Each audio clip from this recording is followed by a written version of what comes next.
지난주에 열린 전교인 여름 수양회에서는 우리가 그동안 함께 공부해온 하나님 나라의 복음을 개념적으로 정리해보고 그 복음을 우리의 일상에 어떻게 실현할 수 있을지 함께 모색해 보았습니다. 하나님의 나라를 우리 삶에 실현한다는 것은 단순히 복음을 어떤 실천 프로그램으로 만들어내는 것과 동일하지 않습니다. 무엇을 하느냐보다 더 중요한 것이 우리가 하는 모든 일에 하나님의 주 되심을 담는 것이기 때문입니다.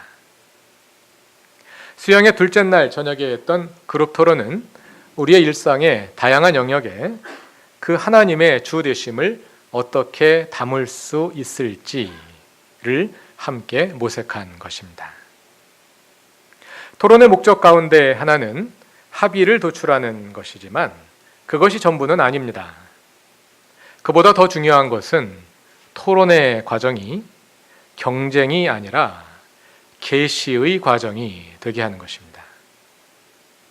하나님이 그 토론 과정에서 다른 사람들을 통해 말씀하실 때 그 음성을 들을 수 있도록 나 자신을 낮추고 귀를 여는 것입니다.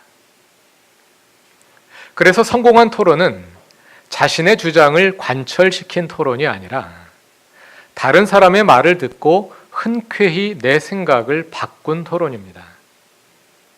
시기심과 경쟁심의 지혜가 아니라 평화의 지혜, 하나님 나라의 지혜, 십자가의 지혜가 작용하는 토론이라 할 수 있겠지요. 그룹 토론의 내용을 모아서 오늘 회지에 실었습니다. 잘 읽어보시면 각 그룹에서 그러한 변화가 나타나고 있는 것을 보실 것입니다. 서로를 통해 하나님의 음성을 듣는 이러한 경청과 계시의 토론을 우리가 앞으로 계속해 나갈 것입니다. 진지하게 읽어보시고 그 가운데 마음에 닿는 것이 있으시면 붙잡아서 계속 고민을 이어보시고 또 잘 기억해 두셨다가 오후 소그룹 모임을 할 때 또는 다른 기회에 공동체 가운데 꺼내어 놓고 함께 토론하거나 대화해 보시기 바랍니다. 이런 방식으로 토론과 대화가 계속되어 큰 걸음으로 심화되고 하나님 나라를 향한 일상의 실천으로 계속하여 업그레이드 되어 갈 수 있기를 바랍니다. 그와 함께 우리의 삶에 하나님 나라의 복음이 담기기 위해서는 실천과 함께 공부와 묵상이 또한 계속되어 가야 합니다. 하나님 나라의 복음을 분명히 이해하고 그 복음이 뼛속에 스며들어서 매 순간 일상에서 하나님의 주 되심이 우리의 주 관심사가 되게 해야 합니다. 그래서 우리는 실천과 함께 복음 공부를 계속해 갈 것입니다. 그 일환으로 오늘부터는 로마서를 함께 읽어 나가고자 합니다. 로마서는 우리 개신교 500년 역사에서 가장 중요하게 읽혀온 책입니다. 왜냐하면 마틴 루터가 로마서에서 복음을 발견한 사건이 종교개혁의 촉발제가 되었고 루터가 로마서에서 발견한 바로 그 복음의 토대 위에 개신교 신앙이 세워졌기 때문입니다. 그런 점에서 종교개혁 500주년을 맞이하는 지금 로마서를 다시 읽는다는 것은 큰 의미가 있다고 생각됩니다. 로마서를 다시 읽는다는 것은 곧 복음이 무엇인지 다시 질문하며 우리 안에 새로운 개혁을 이어감을 의미하기 때문입니다. 저는 개인적으로 로마서라는 책에 대해 두려움 같은 것을 가지고 있습니다. 로마서를 읽다가 미궁에 빠져든 경험을 여러 번 했기 때문입니다. 그래서 신학교에서 로마서에 관한 강의를 여러 번 들었고 또 지금은 바울서신 수업에서 로마서에 관해서 제 자신이 강의를 하기도 하지만 아직까지 로마서에 대해서는 안다는 생각이 들지를 않습니다. 물론 로마서만 그런 것은 아닙니다. 이번에도 로마서 설교를 결정하기까지 꽤 오래 망설였습니다. 미리 충분히 준비한 후 시작하지 않으면 앞장 본문을 해석하고 지나갔다가 뒤에 가서 지난번에 잘못 해석했다고 정정하게 될 것 같아서 말입니다. 그러나 그렇게 계속 머뭇거리다 보면 평생 로마서 설교는 못하게 될 것 같아서 눈 딱 감고 시작해 보기로 했습니다. 오늘날 한국교회의 맥락에서 복음을 다시 이해해야 할 필요성이 분명하고 또 우리가 이미 그 일에 뛰어든 이상 로마서를 비껴갈 수는 없기 때문입니다. 매주일 새로 공부를 해가며 주일 설교를 하려 합니다. 교우 여러분들도 능동적으로 참여하여 한자 한자 짚어가며 함께 읽어가실 수 있기를 바랍니다.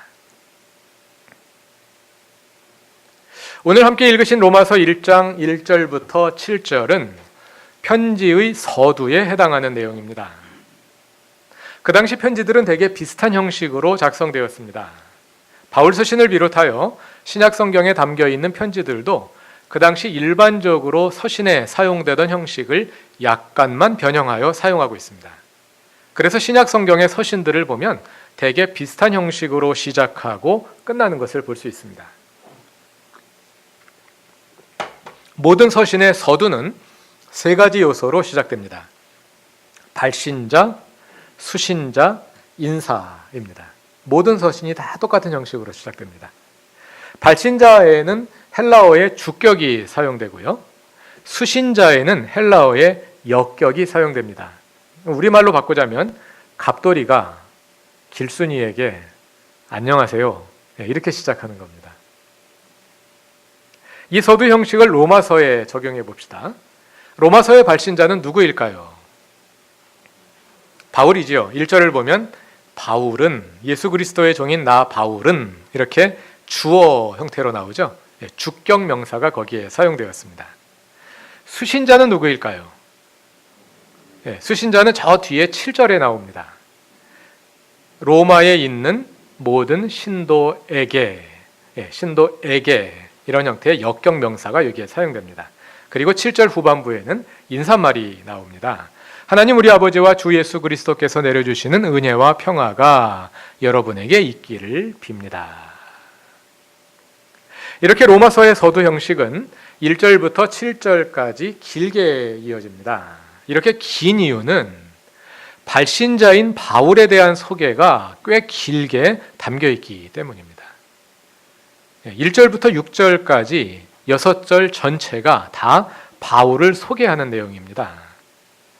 이 6절을 우리말 번역으로 보면 여러 개의 문장으로 나뉘어 있는데요. 헬라어 원문에는 이것이 문장이 아니라 6절 전체가 바울을 수식하는 하나의 명사구입니다. 문장이 아니라 하나의 구입니다. 6절 전체가 다요. 헬라어 원문에서는요, 맨 앞에 바울이라는 단어가 나옵니다. 그리고 1절의 나머지 어구들은 동격으로 나열되어 있습니다. 그리고 1절 뒤에 하나님의 복음이라는 말이 나오죠. 2절 이하는 그 하나님의 복음을 수식하는 관계대명사 문장입니다.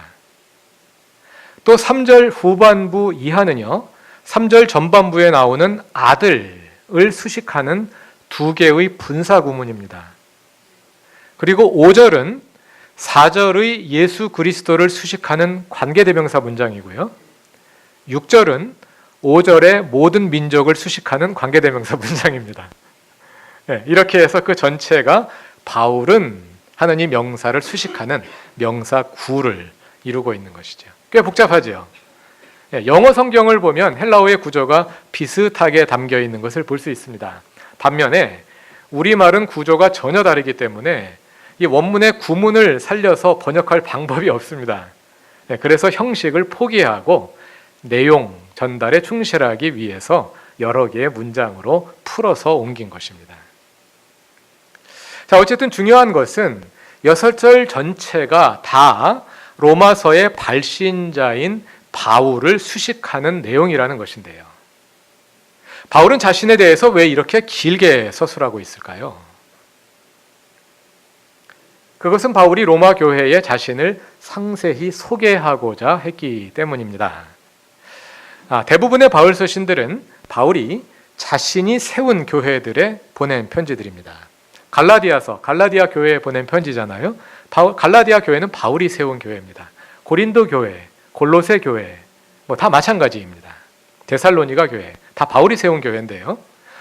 그러니까 그 교인들은 이미 바울을 잘 알고 있기 때문에 편지에서 자세히 소개할 필요가 없습니다. 그러나 로마 교회는 바울이 세운 교회가 아닙니다. 1장 13절을 찾아보시지요. 13절을 보면 바울은 로마에 여러 번 가고자 했으나 길이 막혀서 가지 못했습니다. 또 15절에서 바울은 로마에도 복음을 전하고자 하는 간절한 소원을 가지고 있다고 말합니다. 바울은 로마에 한 번도 가보지 못한 거죠. 로마에 복음을 전하기를 간절히 원했지만 갈 기회가 없었던 것입니다. 그러한 로마 교회에, 로마 교회는 바울을 잘 모르죠. 멀리서 소식을 들었을지 모릅니다만 요즘처럼 인터넷으로 검색해 볼 수 있는 것도 아니고 아주 막연하게 모호하게 소식만 들어서 대충 알고 있을 거란 말입니다. 그런 교회에 편지를 보내려니 본론에 앞서서 그 자신이 누구인지 자세히 소개하지 않으면 안 되었던 것입니다. 이것은 그 당시 사용하던 수사학의 기본 원칙이기도 합니다. 수사학에서 성중을 설득하는 방법은 세 가지가 있습니다. 이거 설교문에 없는 건데 갑자기 얘기가 튀어나왔습니다. 세 가지 방법인데 하나는 에토스, 로고스, 파토스 이 세 가지로 상대방을 설득하게 되어 있는데요. 에토스, 이소스는 연사의 인격입니다. 청중이 연사가 누군지 모르거나 연사의 인격을 의심할 때는 아무리 말을 잘해도 소용이 없다는 거죠. 두 번째는 로고스, 이거는 연설의 논리입니다. 그리고 세 번째는 파토스, 페이소스, 청중 가운데서 일어나는 감정입니다.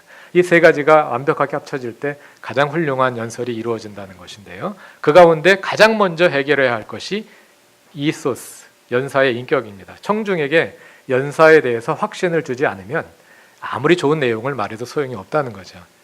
그러니까 지금 로마 교인들이 바울이 누구인지 잘 모르기 때문에 그런 가운데서 아무리 좋은 말을 하면 무슨 소용이 있겠습니까? 가장 먼저 연사에 대한 그 신뢰를 심어주는 것이 가장 중요한 문제이거든요. 그래서 바울이 가장 먼저 자기 자신을 자세하게 소개하고 있는 것입니다. 그 외에도 바울에게는 로마 교회의 사이에서 해결해야 할 현실적인 안건이 하나 더 있었습니다. 다 같이 로마서 15장 22절부터 24절까지를 읽어보겠습니다.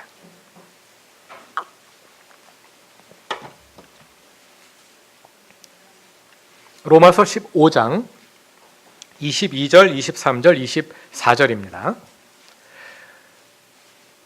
그래서 내가 여러분에게로 가려고 하였으나 여러 번 길이 막혔습니다. 그러나 이제는 이 지역에서 내가 일해야 할 곳이 더 없습니다. 여러 해 전부터 여러분에게로 가기를 바라고 있었으므로 내가 스페인으로 갈 때에 지나가는 길에 여러분을 만나보고 잠시 동안만이라도 여러분과 먼저 기쁨을 나누려고 합니다. 그 다음에 여러분의 후원을 얻어 그곳으로 가게 되기를 바랍니다. 바울은 스페인에 선교를 하러 가려고 계획을 하고 있는데요. 스페인 선교를 위한 후원을 로마 교회에 요청하고자 하는 것입니다. 로마서를 기록한 한 가지 목적은 스페인 선교 후원 요청서입니다. 그런데 누구인지 잘 알지도 못하는 사람을 후원할 수는 없지 않겠습니까? 그 일을 위해서도 바울은 로마 교회에 자신을 상세하게 소개해야 할 필요가 있었던 것이죠. 그런 이유로 로마서 1장에서 바울은 먼저 자기 소개를 하는데요. 바울은 무엇보다도 자신이 전하는 복음에 관해 상세히 소개함으로써 자신이 누구인지를 알려주고 있습니다. 바울 서신을 읽다 보면 몇 곳에서 바울이 복음을 정의하는 구절들이 있는데요. 그 가운데서도 가장 포괄적이고 완벽한 정의를 제시하는 것이 바로 오늘의 본문입니다. 바울의 복음은 어떤 복음일까요? 지난번 수양회에서도 이 본문을 잠깐 살펴보았습니다만 여기에서 바울이 제시하는 복음은 십자가 속죄의 복음이 아니라 하나님 나라의 복음입니다. 먼저 1절을 읽어보겠습니다. 제가 읽어보겠습니다. 그리스도 예수의 종인 나 바울은 부르심을 받아 사도가 되었습니다. 나는 하나님의 복음을 전하기 위하여 따로 세우심을 받았습니다. 여기 하나님의 복음이라는 말이 나오죠. 2절 이하는 그 하나님의 복음을 수식하는 관계대명사 문장인데요. 그것을 통해 우리는 바울이 복음을 어떻게 정의하는지 알 수 있습니다. 2, 3, 4절을 다 같이 읽어보겠습니다. 이 복음은 하나님께서 예언자들을 통하여 성경에 미리 약속하신 것으로 그의 아들을 두고 하신 말씀입니다. 이 아들은 육신으로는 다윗의 후손으로 태어나셨으며 성령으로는 죽은 사람들 가운데서 부활하심으로 나타내신 권능으로 하나님의 아들로 확정되신 분이십니다. 그는 곧 우리 주 예수 그리스도이십니다. 먼저 2절에서 바울은 그가 전하는 복음이 하나님께서 예언자들을 통해 성경에 미리 약속하신 것이라고 말합니다. 예언자들이 약속한 복음이 가장 잘 드러나는 것이 구약성경 이사야 중 제2 이사야라 불리는 40장부터 55장까지입니다. 여러분이 잘 아시는 것처럼 제2 이사야 설교에서 자주 튀어나왔죠. 제2 이사야는 바벨론의 포로로 잡혀간 유대인들이 포로 상태로부터 해방될 것을 예고하는 말씀인데요. 그 해방의 선포가 40장 9, 10절과 52장 7절에 복음이라는 단어와 함께 요약되어 있습니다. 다 같이 이사야서 52장 7절을 찾아보겠습니다.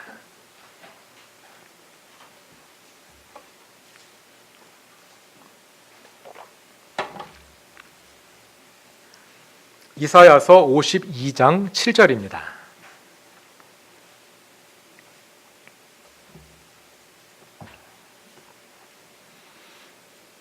다 같이 읽어보겠습니다. 놀랍고도 반가워라. 희소식을 전하려고 산을 넘어 달려오는 저 발이여. 평화가 왔다고 외치며 복된 희소식을 전하는구나. 구원이 이르렀다고 선포하면서 시온을 보고 이르기를 너의 하나님께서 통치하신다 하는구나. 여기에 희소식이라고 번역된 단어가 신약성경에서 복음으로 번역된 것과 같은 단어입니다. 여러분이 잘 아시는 것처럼 구약성경은 본래 히브리어로 기록되었는데요. 주전 2, 3세기에 알렉산드리아를 중심으로 그 히브리어 성경을 헬라어로 번역한 것을 가리켜 70인역이라고 하죠. 70인역을 보면 여기에 복음을 가리키는 유앙겔리온의 동사형인 유앙겔리조라는 단어가 사용되고 있습니다. 그 복음의 내용이 무엇일까요? 그 희소식은 곧 평화가 왔다는 소식이고 구원이 이르렀다는 소식인데 그것은 다름 아니라 너의 하나님께서 통치하신다 하는 소식입니다. 복음이란 곧 하나님께서 통치하신다. 하나님께서 다스리신다. 하나님의 나라가 온다. 그 소식입니다. 그것이 곧 이사야 예언자의 복음이기도 합니다. 이 복음은 바벨론에 잡혀간 유대인들에게는 포로 상태로부터의 해방을 의미했습니다. 그러나 그것은 완전한 해방이 아니었습니다. 왜냐하면 그들은 포로 귀환 후에도 페르시아, 헬라, 로마 등 연이은 제국의 지배를 받았기 때문입니다. 그러한 계속된 지배 가운데 그들은 하나님 나라의 도래를 통한 완전한 해방을 기다리고 있었습니다. 사도 바울은 로마서 1장에서 자신의 복음이 바로 그 하나님 나라의 복음이라고 말하는 것입니다. 그리고 이어 3절에서 유대인들이 기다려오던 그 하나님의 나라가 하나님의 아들 예수를 통해 이루어졌다고 말합니다. 바울의 복음은 하나님 나라의 복음인데 그 복음의 핵심은 예수 그리스도입니다. 그래서 바울의 복음을 예수를 통해 이루어진 하나님의 나라, 하나님의 주되심의 복음, 한마디로 예수의 주되심의 복음이라 할 수 있겠는데요. 그 내용이 3, 4절에 상세하게 설명됩니다. 3절과 4절에서 바울은 예수님을 두 측면에서 서술합니다. 예수는 육신으로 말하면 다윗의 아들이고 성령으로 말하면 하나님의 아들입니다. 다윗의 아들과 하나님의 아들의 공통점은 뭘까요? 둘 다 왕이라는 것입니다. 먼저 3절에서 바울은 예수가 육신으로는 다윗의 후손으로 태어나셨다고 말합니다. 신약 성경 시대에 유대인들 사이에서 다윗의 후손이라는 말은 메시아를 뜻합니다. 예수는 메시아, 그리스도이시라는 거죠. 메시아라는 왕을 가리키는 말입니다. 이스라엘 사람들은 다윗의 후손 가운데 다윗과 같은 위대한 왕이 나타나서 자신들을 구원해 줄 것을 기다려왔습니다. 그 왕 메시아가 바로 예수라는 것이지요. 그러나 예수는 그러한 메시아에 그치지 않습니다. 4절이 그것을 자세히 보여주는데요. 아까 읽으셨습니다만 4절을 또 한번 읽어보겠습니다. 성령으로는 죽은 사람들 가운데서 부활하심으로 나타내신 권능으로 하나님의 아들로 확정되신 분이십니다. 그는 곧 우리 주 예수 그리스도이십니다. 여기에 신약 성경이 말하는 복음의 풀 스토리가 담겨 있습니다. 복음의 풀 스토리는 3가지로 구성됩니다. 그게 뭐죠? 예수의 십자가와 부활과 주 되심이지요. 복음이란 십자가에서 예수께서 우리 죄를 대신 지고 죽으셨다는 사실로 끝나지 않습니다. 그것은 복음의 일부일 뿐입니다. 복음이란 예수께서 십자가에 죽으실 뿐만 아니라 다시 살아나셔서 우리의 주님이 되셨다는 소식입니다. 4절의 첫 문장이 그 복음의 풀 스토리를 담고 있는 것입니다. 그런데 여기에 조금 이해가 안 되는 부분이 있습니다. 4절을 보면 예수께서 죽은 사람들 가운데서 부활하심으로 나타내신 권능으로 하나님의 아들로 확정되셨다고 하는데요. 그럼 그 전에는 예수님이 하나님의 아들이 아니었다는 뜻일까요? 복음서를 보면 예수께서 이미 공생애를 시작하실 즈음 세례를 받으시고 물에서 올라오실 때 하늘에서 어떤 소리가 났습니까? 너는 내 사랑하는 아들이라. 예수님이 하나님의 아들이라고 세례 받으실 때 이미 확정해 주셨지 않습니까? 또 누가복음 2장에 의하면 예수님은 12살 때 예루살렘에 올라가셔서 성전을 가리켜 내 아버지의 집이라 하시지 않았습니까? 예수님은 십자가와 부활 이전에 이미 하나님의 아들이셨습니다. 그럼 로마서 1장은 무엇을 말하는 걸까요? 여기에 번역의 이슈가 있습니다. 재작년 부활주일 설교에서 이 점에 대해 설명을 드린 적이 있는데요. 여러 번역본들을 비교해 보면 4절의 문장 구조에 대해 2가지 서로 다른 해석이 있는 것을 볼 수 있습니다. 그 가운데 문제는 4절 중간에 나오는 권능으로, 영어로 하자면 in power 또는 with power라는 어구를 어떻게 연결하느냐의 문제입니다. 헬라어 문장 구조서에서 그 말을 앞에 나오는 문장들과 연결할 수도 있고 뒤에 나오는 문장들과 연결할 수도 있거든요. 새 번역을 보면 성령으로 죽은 사람들 가운데서 부활하심으로 나타내신 권능으로, 이렇게 해서 권능으로를 앞에 나오는 부활 사건과 연결지었습니다. 개역 개정판도 같습니다. 헬라어 성경은 어순이 반대이기 때문에 헬라어 성경에서는 뒤에 나오는 어구들과 연결을 지은 겁니다. 그런데 그렇게 하지 않고 이 말을 뒤에 나오는, 헬라어 성경에서는 앞에 나오는 하나님의 아들에 연결할 수도 있습니다. Son of God in power, 이렇게 연결되는 거죠. Son of God in power, 권능을 가진 하나님의 아들, 통치권을 가진 하나님의 아들, 이렇게 연결되는 것입니다. 원문을 보면 그것이 더 자연스럽습니다. 그렇게 다시 번역하면 다음과 같습니다. 성령으로는 죽은 사람들 가운데서 부활하심으로 통치권을 가진 하나님의 아들로 확인되셨다. 왕권을 가진 하나님의 아들로 확인되셨다. 영어 성경을 보시면 더 이해가 쉬울 것입니다. 영어 성경의 구조는, 영어와 헬라어는 거의 이제 언어 구조가 비슷하기 때문에 거의 비슷하게 번역이 되어 있어서 잘 확인하실 수 있는데요. 영어에도 2가지 번역이 다 있습니다.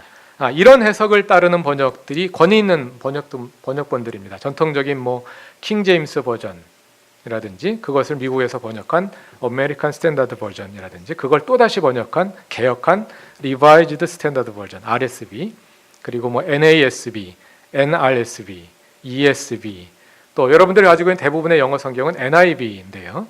뉴 인터내셔널 버전인데 그것도 마찬가지고요. 또 넷 바이블 등 수많은 권위 있는 번역본들이 지금 제가 말씀드린 것과 같은 그런 방식으로 이 권능어로를 하나님의 아들과 연결해서 번역하고 있습니다. 다시 말씀드리자면 이 말씀은 예수께서 십자가와 부활을 통해 하나님 나라의 통치자로 등극하셨다는 겁니다. 그러니까 하나님의 아들로 확정되셨다 이렇게 된 것이 아니라 그 앞에 나온 인파워가 더 중요한 거죠. 통치권을 가지신 분으로 확정되셨다 이거죠.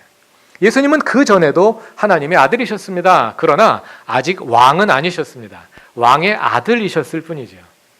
그러나 십자가와 부활 사건을 통해 그가 하나님의 왕위를 이어받으셨다는 겁니다. 그래서 4절 후반부를 보면 바울은 하나님의 아들 예수에 대한 설명을 다음과 같이 요약합니다. 그는 곧 우리 주 예수 그리스도이십니다. 원문대로 하면 예수 그리스도 우리의 주이십니다. 이 원문의 순서를 왜 바꿔놨는지 모르겠어요. 왜냐하면요, 예수 그리스도 우리의 주라는 말은 그 자체가 고백입니다. 예수는 그리스도이시며 우리의 주님이십니다. 예수는 육신으로 하면 다윗의 자손 그리스도이시고 성령으로 하면 십자가와 부활을 통해 우리의 주님이 되신 분이라 했지 않습니까? 예수는 그리스도이시며 우리의 주님이시다. 3절과 4절을 이 어구에 요약해 놓은 것입니다. 이상에서 보신 것처럼 바울의 복음은 하나님 나라의 복음, 예수의 주 되심의 복음입니다. 예수를 믿는 것은 단지 예수께서 우리 죄를 대신해서 십자가에 죽으셨다는 사실을 인정하는 데서 그치지 않고, 그래서 내가 죽은 다음에 천국 갈 수 있다는 것을 확신하는 데서 그치지 않고 그 예수를 나의 주님으로 맞아들이는 것입니다. 그래서 예수님이 나의 삶과 존재의 실제적인 주님이 되시게 하는 것입니다. 그래서 우리의 믿음과 삶은 분리되지 않습니다. 분리될 수 없습니다. 예수가 주님이 되시는 삶, 그것이 우리의 믿음이기 때문입니다.